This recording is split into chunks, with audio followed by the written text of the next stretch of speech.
تو این فکر بودم که با هر بهونه یه بار آسمونو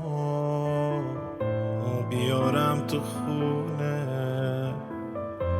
حواسم نبود که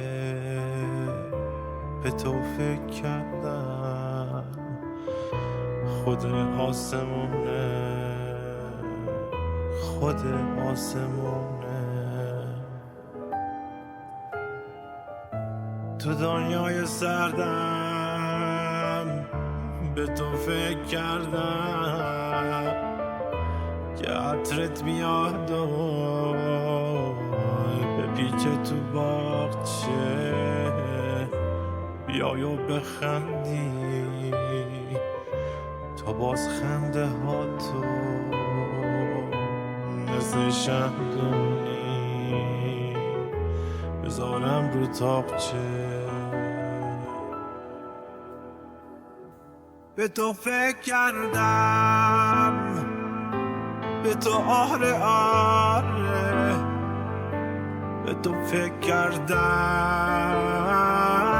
که بارون بباره. به تو فکر کردم دوباره، به تو فکر کردن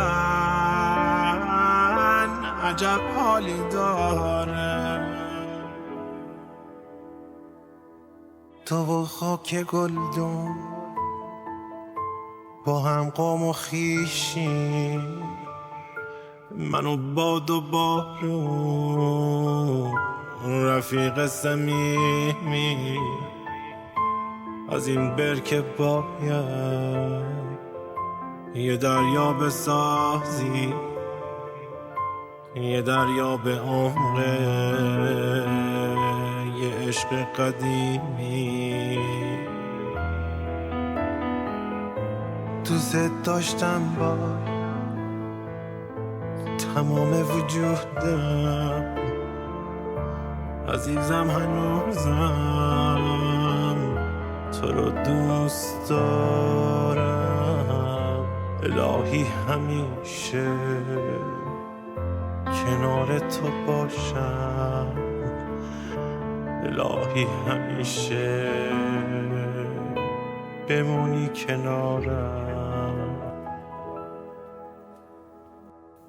به تو فکر کردم، به تو آره آره، به تو فکر کردم که بارون بباره. به تو فکر کردم دوباره، به تو فکر کردن عجب حالی داره.